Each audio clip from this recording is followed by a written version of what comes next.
Welcome to Trendy Words, the podcast about the meaningless, misleading, and nonsense words we use in business marketing and what we can do about them. My name is Andrew, copywriter and in dire need of a nap. This is season 2 and the first episode of 2026. And the word for today's episode is exclusive. And to talk about it, I'm joined by my guest, Sarah Stiffin. Hi, Sarah. Hi there. How's it going? I'm good. Thanks for having me. Yeah. So, before we get underway, while I've gotten to know you a little bit, would you maybe like to share with the listeners a bit about who you are?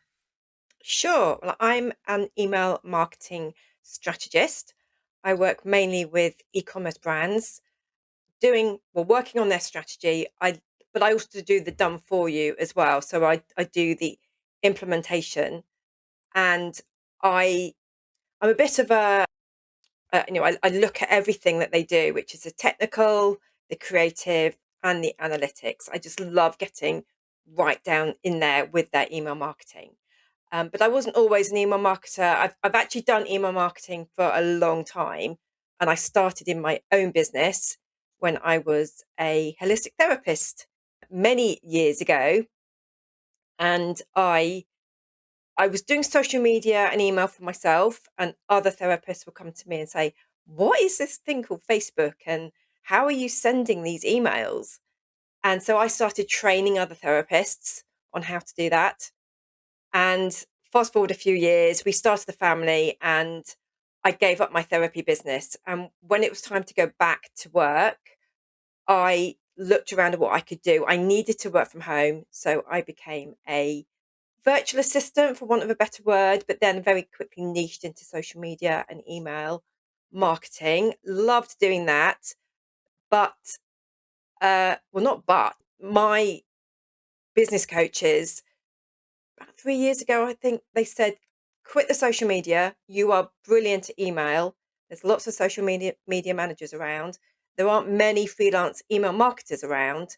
So just concentrate on that. And so that's what I've been doing for the last 3 years, just focusing on email.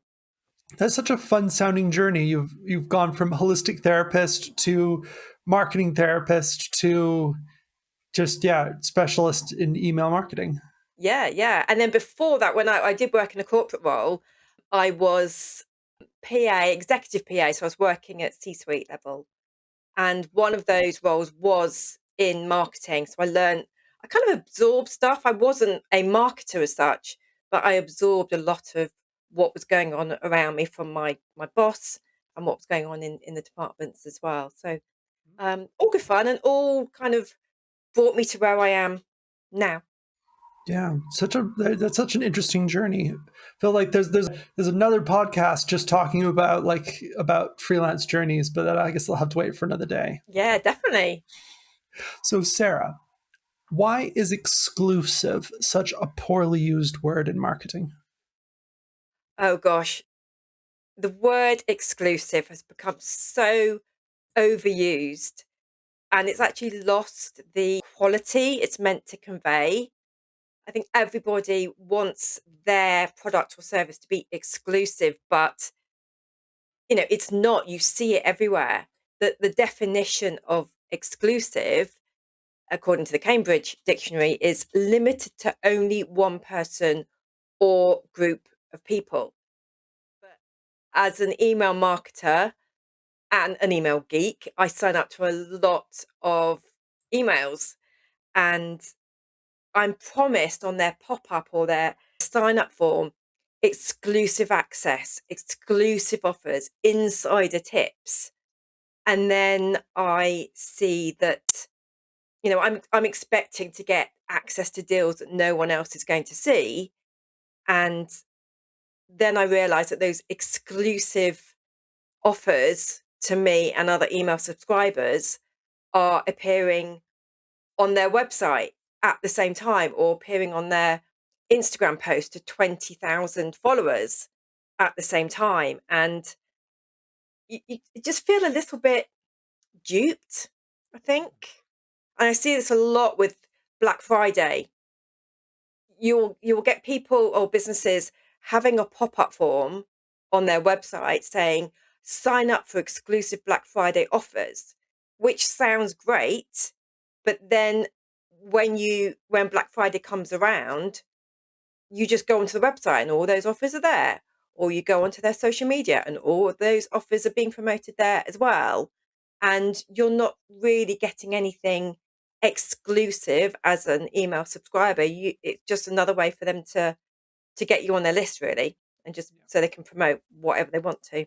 In that context, it's sort of the use of exclusive is meant to imply some element of you being special, and the business is manifestly communicating that you are not special after it. So Absolutely. that's where the letdown's really coming in. Yeah, for sure. And I don't know about you, but when I think of the word exclusive, what always first comes to mind is like these exclusive venues, high-end venues. And when I was a PA, I had to arrange an event in a private members club, an exclusive club in Soho. And it felt exclusive. When you walk through the doors, it felt like, it's something really special about it. And I could only arrange an event there because my boss was a member. I couldn't have got put my event in that venue if we didn't have a foot in the door. But going in there, it just felt, oh, this is special, and who's that person over there, and who's that person over there? They're special people. Only members could access that club, and I think it's the same. It should be the same on email, that only subscribers can access that that deal for your community, your email club, as it were. And I think also it's like when magazines or newspapers have an exclusive, you're only going to see that story in that publication. Yes, other newspapers or magazines might jump on it over the following weeks, but actually the full story has only been given to that one media. And that really is exclusive. But in marketing, it's just lost its way. Yeah, I have a memory. It feels like it doesn't really happen anymore as an adult, but I have a memory of a child of the idea of exclusivity being used on air travel, because yeah, the family would go. I forget which carrier we were on, but I remember that there were certain perks that we got because my mother flew a lot with the particular carrier that got us a certain amount of peace and quiet, or like choice of seats or something. And I noticed that like a lot of that's sort of fallen by the wayside. Like a lot of the airlines still have some of these sort of members clubs or point programs that they have, but most of them don't feel particularly special anymore. They've all been kind of watered down, where being like, I don't need to be a loyal customer to this brand anymore. I just need to spend enough money. Which just kind of, it doesn't make me feel special. It just makes me think like, well, if I'm wealthy enough, I can afford it. Um, Mm. Yeah, and yeah. actually, the talking about the aeroplanes, I where were we? This was about 7 years ago, and we were flying to the Philippines. So we decided, because it was going to be a long flight, we would book an airport lounge, and we had exclusive access. And yet, no one else, everybody outside couldn't access that lounge without a pass. But once we were in there, it was full. It was still noisy. There were still lots of children running around. Yes, we had access to some nice food, which you couldn't get, if you were outside in the main waiting area, departure hall, you had to go to one of the restaurants. So yes, there were some perks to it, but it didn't feel it just didn't feel exclusive in the way that I thought it would. Not like that members club that I talked about earlier. Going into that really did feel exclusive. Yeah, and I think there's an association with a lot of us with the use of exclusive, of the idea of what the, almost like implied in the name is just like there are certain kinds of people that you are going to say no to, whether that's just like certain like other kinds of customers, or certain people, or as you say, like with the club being like, if you're not a member, you can't come in. But there's a sort of an implication that the business is going to say no to certain people because they are trying to reward the customers or the users that they prefer or that they like best or that have I don't know, even if they have the ones that have spent the most amount of money with them ever. Yeah, and I think that yeah, you're right. It's just like when you're in a space like that, and then you're still made to feel sort of cramped and and it's still noisy. That kind of like loses the whole thing of being like, well, who didn't you say no to? Because it seems like half of the departure halls in here. Yes, that's right. Yeah, and Yeah, I don't think when people say when particularly e-commerce brands who I work with, I don't think they're not lying intentionally by using the word exclusive and it not being exclusive, but I think they do forget because I think it's such a buzzword, and it's almost like the standard copy that they put on their form, sign up for exclusive deals. But actually, they forget that by definition, exclusivity actually requires exclusion. um, and something can't be exclusive if everyone has access to it, or if everyone has access to it at the same time, which I'll come on to a bit later about the kind of the time period. But they've got to remember what that definition is of exclusivity. do you think that some of it comes from some businesses really liking to make them feel like they could say no? Like I'm wondering if part of the problem is that some businesses, as much as they'd like to aspire to it, feel that they cannot say no to customers because God forbid that you say no to someone because that means that's revenue left on the table. They might feel like that, yes. And one of the big things that I look at with e-commerce brands is in email marketing terms is their segmentation. Who are they actually sending their emails to? Because you don't send to everybody. It's right message, right time, right person. And if you are sending the same emails to your VIPs, and VIP is going to be different for every brand. Uh, it might be they've spent an X amount of money. It might be that they've bought X amount of products. So whatever definition that is for brand, those people need to get a slightly different offer, better service, I think, than everybody else. Or, and to bring it back to the thing about time, they get access to things earlier than all of the other customers might.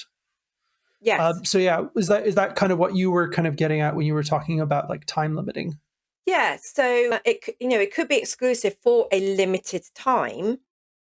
Um, no one else is getting it at the same time. So maybe those subscribers do get exclusive access for 48 hours. Maybe there's a limited number of products, so not everyone can buy them, but they get limited access, exclusive access for that 48 hours before it goes live to everybody else. Or maybe they get a bonus, an exclusive bonus that only email subscribers will get. Yeah. Certainly the ones that I've liked are the ones for being like, if I've bought with somebody before, I'll get maybe like a code that gives me, free delivery, that only I get because, I've made so many purchases in the last 12 months. Or, yeah, or the other one being like, yes, if something new is getting on sale in a limited quantity, the fact that like, yeah, I can order it like a couple of days before everybody else gets printed. That feels great. That's a really great, a really simple way I feel of exclusivity working really well.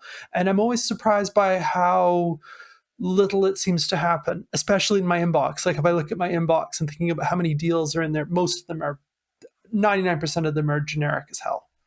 Yeah, generic, that's it. I think, and also, I think one really important point, particularly this year with 2026, where I think a very important word that is really coming out is trust, particularly with us trying to work out what is AI and what is genuine. And I think trust is it could be a buzzword, but actually I do think it's an important word. You've got to build trust in your audience. And if everyone is getting the same deal and those deals are appearing everywhere simultaneously, then the word exclusive is going to become meaningless, and it kind of means there's a slow erosion of trust. Customers are feeling slightly duped, really. That not enough to complain loudly, but it's kind of enough to kind of mentally kind of downgrade the value of signing up for yet another email list who, yet another brand offering exclusive deals, which really isn't. And buyers become conditioned, or they learn to translate exclusive offer as, yeah, the same offer you'll probably see on their Instagram or TikTok or website in a few minutes as well. And we've got to really think about the trust that buyers place in us. Now, it might be semantics. I may be pedantic, but I think it's something we have to think about when, particularly as we move into this AI age, and emails are written by ChatGPT, and we don't know whether a photo is genuine or not. So yeah, I think brands have to start to, well, either retire the word completely or really think how they are using the word exclusive or exclusivity, and actually mean it when they say it.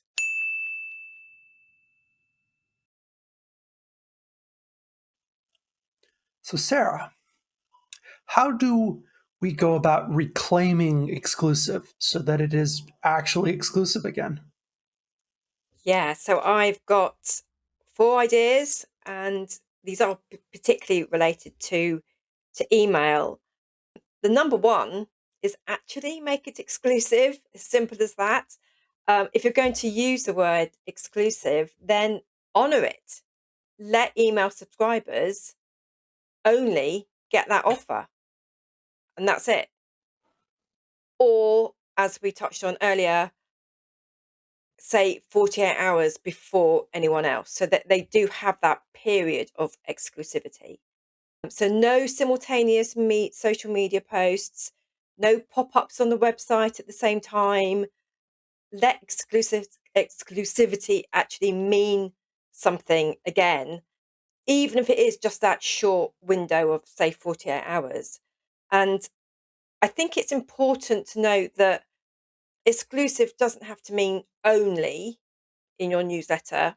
Exclusive can be that limited time, but if you're giving your email subscribers, but yeah, you're still giving your newsletters email subscribers something that no one else can have at that time. And you could also offer newsletter subscribers a bonus too.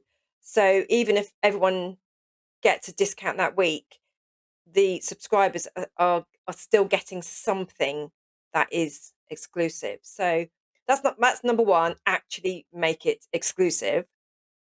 Number two, be honest about what you are offering.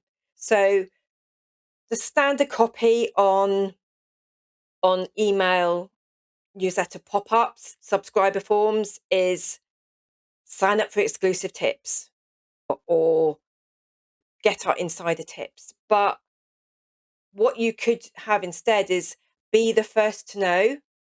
So you are giving your subscribers something exclusive ahead of everything else, ahead of letting all, the whole public know, or their social media followers know. So you're still giving people a reason to sign up, but without making those exclusive promises that you're not going to keep.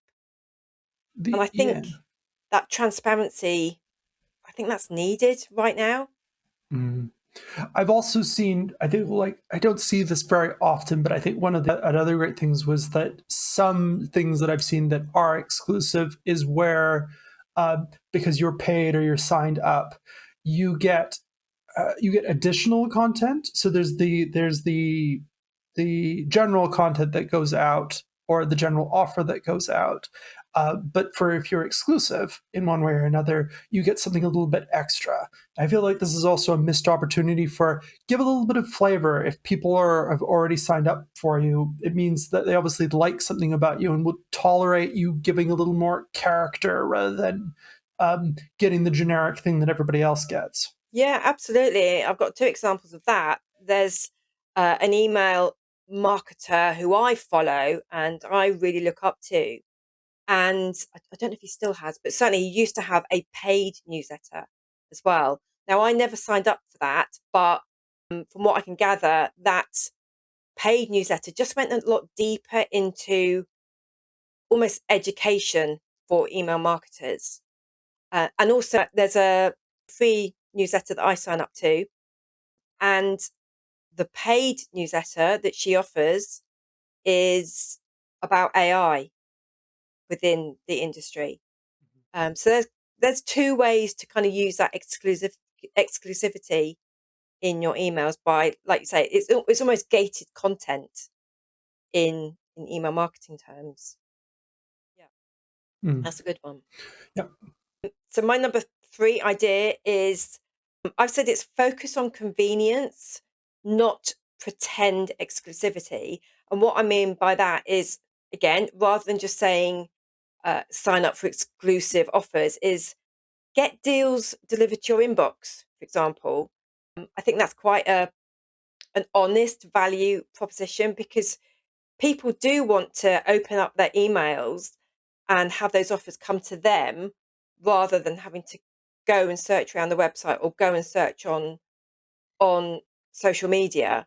They open up their email, there's that offer which they wanted. You don't Mhm. need to pretend it's exclusive, but you are saying this is worthwhile to you signing up to our newsletter. So Yeah, I think that's a I, good way. I was going to say there's. I don't. I think it's also overlooked how much just being honest about how much it annoys people when you try to pretend that your marketing or your offer is something that it isn't. In a way that, like, it's almost sort of like it happens so often. I think for a lot of people it's background noise because they're so used to the advertising and marketing that they're exposed to be really intrusive, that I think it's something that people don't really know, but like it just gets really annoying after a while, and people just choose to tune it out because you're not doing anything different from anybody else.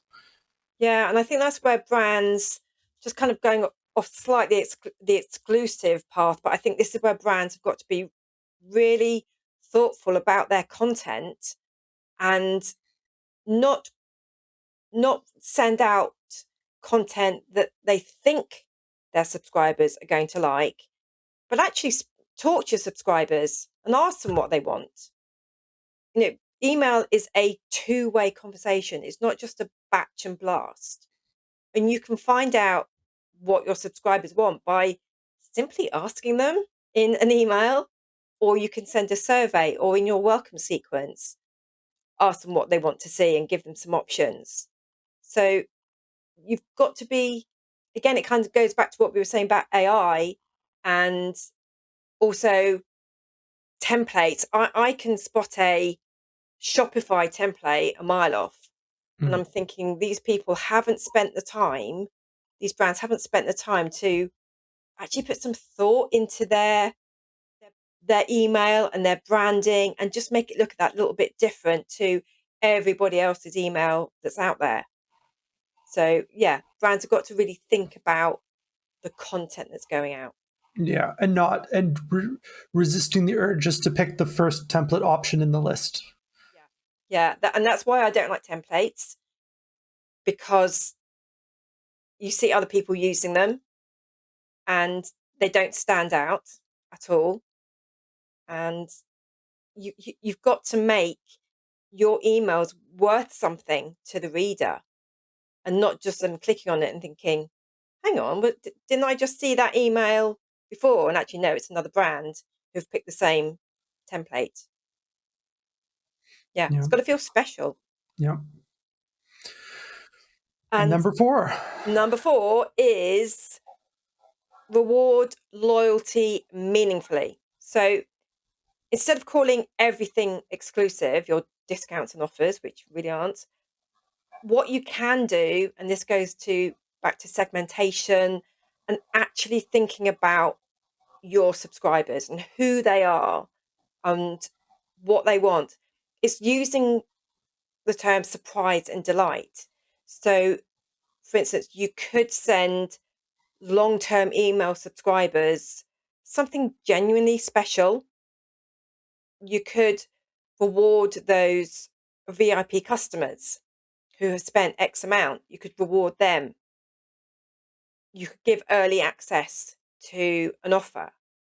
You could send out a birthday offer email. It doesn't have to be a discount, it could be a bonus something, or free postage and packing, or something like that, or buy two, get one free. But, a birthday offer, or an anniversary of your first purchase, or the first time that or your sign up date to the newsletter, or the first time you joined the membership or the community, and just make those subscribers really feel special. I think it goes down to customer service, and there's so much we can do to make customers feel special via email. And it's really being thoughtful about your segmentation. Always goes back to right message, right time, right person. Yeah. You are emailing, every time you email, think about, what does this person want? Not, what can I send 10,000 people that's exactly the same, plus Mm. my 20,000 people on Instagram or whatever. So it's rewarding that loyalty in a really meaningful way. I also just you got me thinking about those are actually really useful data points, and I'm not sure of like the last time I really encountered a business that clearly was putting a lot of effort into tracking that. And the thing is, it's like that strikes me as like that should be really easy to track because that's information that you collect as part of the transaction. I don't think that doesn't really fall afoul of any like GDPR or data protection laws either, because like just remembering when somebody signed up or remembering when they signed up to their membership, that's stuff that you would just have in as a transactional record. Yeah, and even Um, their birthday, if you ask them and they give it to you, that's zero party data. yeah. But yeah, it's the way people segment, and the data that you can get in from your email marketing provider. There's so much there, and I don't think brands use that data enough. I love it. I love getting into the analytics and comparing year on year and looking at this and what's been downloaded and what are customers, what are subscribers loving, what are they reading, what are they clicking on. If they click, do they then go and purchase? There's so much in the email analytics that can really inform the rest of your marketing, actually. Yeah, it kind of drives from this idea of like, oh, if we just have more data, and when the reality is that often these businesses have tons of data, they just either choose or are functionally unable to use it, either because they can't see it, they see the opportunity it presents, or um, they just cannot seem to organize themselves in a way in order to be able to take advantage of that kind of opportunity. Oh, Yeah. that's really simple, man. Even I'm learning something. That's a huge idea that I never really thought of before. Um, Yeah. No, there's so much in segmentation. You can drill right down with segmentation. It's mm, beautiful. I love it. That's how brands should be using email marketing, rather than mm. just sending one email a week to their whole list. And that is a whole different podcast about why you shouldn't do that. Oh, And I won't absolutely. go down that rabbit hole right now, but Yeah. oh gosh, so Yeah. much. Maybe we'll have to have you back for a different episode just on the segmentation bit. But that probably needs to be a different podcast because I'm not sure how we'd fit it in this format. But yeah. But if people wanted to get a handle on their segmentation and their email marketing and or just get to know you a little bit better, where on the internet do they go to find you? I am mostly on LinkedIn and Instagram at Sarah Stiffin. There aren't many Sarah Stiffins, so you'll find me. So yeah, LinkedIn or Instagram, and I do dabble a bit on TikTok, but yeah, LinkedIn and Instagram is where I mostly feel at home. Cool. Well, thank you very much. Thank you. And thank you very much for listening. If you enjoyed this podcast, I would really appreciate it if you give a like, a follow, subscribe, comment, anything to tell me that you're listening, tell me what you like and don't like. If you wish to get in touch with me, I am also on LinkedIn at AG Monroe. You can also send me an email if you're feeling particularly motivated at andrew@andrewmonroe.com. Thanks very much, and I'll see you in the next episode. Bye.